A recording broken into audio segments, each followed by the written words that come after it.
Oi, vou te levar para conhecer hoje um lugar lindo e cheio de história. Estamos aqui no bairro do Castelo e eu vou levar você para conhecer esse lugar agora. E aqui é uma das entradas.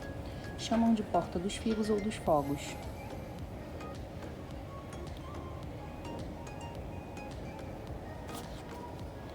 Como vocês podem ver,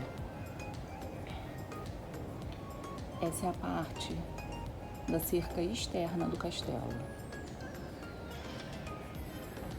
que já se misturou às edificações mais atuais. Vamos lá? A Porta dos Figos é a entrada norte do castelo. Aqui existiam sinos que serviam de alarme para avisar caso alguma casa pegasse fogo, o que era comum, já que cozinhavam usando lenha e usavam as velas para iluminar as casas. Então, toda vez que uma casa pegava fogo, eram tocados os sinos e a quantidade de badaladas era o número da casa correspondente. E todos iam para lá ajudar. E em cima da porta fica esse oratório, que era dedicado a Nossa Senhora da Guia. O povo, quando passava por essa porta, acreditava que seria guiado por um bom caminho. Estamos na entrada do castelo. Será que vamos encontrar um castelo medieval?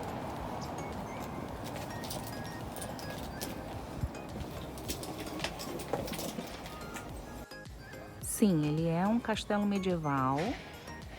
Existem documentos que datam de 910. Foi construído pelos mouros. E por volta do século V, os romanos invadem a Península Ibérica. Então, o imperador Trajano ordena a reconstrução do povoado. E aqui passa a se chamar La Meca. Aí você vai se perguntar: poxa, mas eu só tô vendo uma torre? Sim, existiam 4 tipos de castelos e eu vou explicar agora para vocês. Existem os castelos de mota, torre de menagem de madeira, torre de menagem de pedras e os castelos de muralhas concêntricas. Legal, né? Uma curiosidade é que os castelos eles são erguidos numa posição dominante sobre a cidade. Sempre vai ser no ponto mais alto. Primeiro, nós vamos aqui nessa parte de baixo. Ela originalmente não existia essa entrada.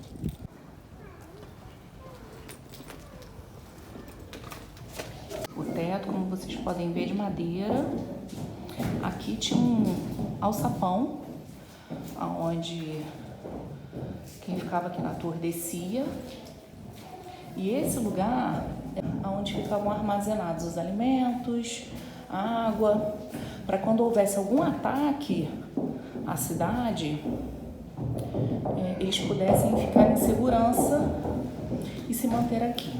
Agora eu vou mostrar para vocês que essas pedras elas são de granito.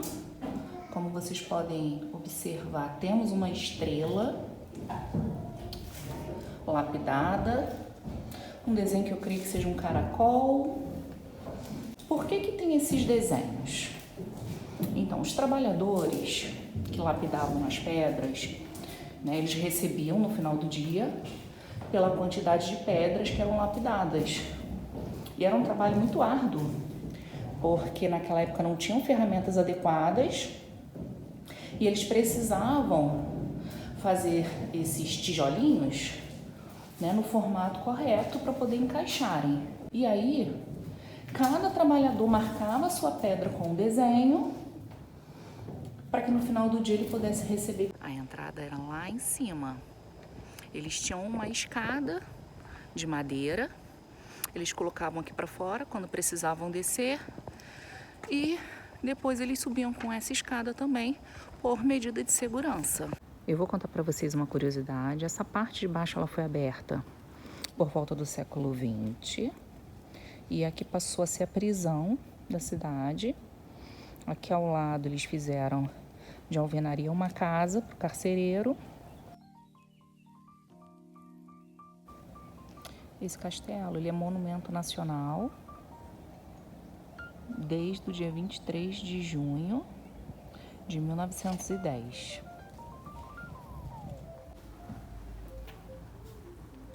E essa é a entrada da nossa torre.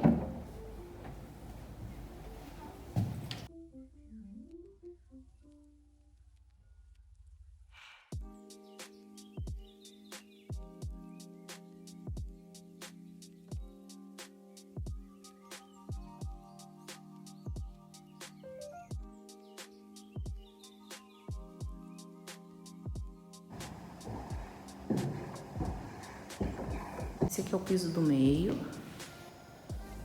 Nós temos 4 seteiras, que são essas janelas.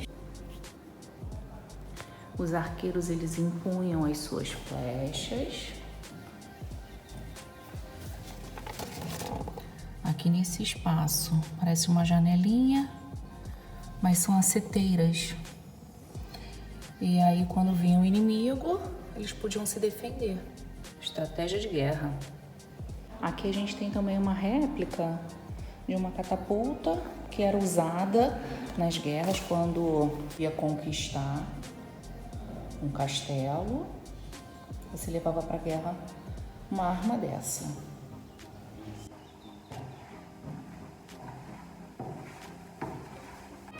A torre de homenagem tem a sua planta quadrangular. São 3 pavimentos, nós estamos no último, onde nós temos essa janela, com essa vista incrível para a cidade. E uma curiosidade é que no século XVI, uma janela como essa que tem aqui atrás de mim foi aberta no piso de baixo pelo Dom Francisco Coutinho, que foi o último conde de Marialva. A torre, ela é de arquitetura românica e gótica. E a sua planta, ela é poligonal e irregular, porque se adaptou ao terreno onde ele foi construído. A torre, em arquitetura militar, é a estrutura central do castelo. Era um centro de poder. Aqui não tinham moradores, nem nobreza, mas a região era muito próspera, com uma variedade de árvores frutíferas, como castanheiras, macieiras, cerejeiras. Tem muitas fontes de água também. O castelo está a 534 metros acima do nível do mar. E aqui também era uma das principais rotas de passagem. Quem vinha do sul e queria atravessar a Península Ibérica, provavelmente passava por aqui. Aonde nós vemos, no meio da torre, umas pedras mais claras, foi aberta uma janela por Dom Francisco Coutinho. Mais tarde, o presidente Salazar, que era um ditador aqui em Portugal, ele fez uma reforma em todos os monumentos históricos, colocando assim eles no formato mais próximo ao original. Então, em 1940, foi retirada a janela central para ficar mais próximo do que era originalmente e foram colocadas essas ameias aí em cima que não tinha originalmente, mas que dá um ar mais histórico e de castelo. E o nosso passeio vai ficando por aqui. Eu espero que vocês tenham curtido. Tchau, tchau!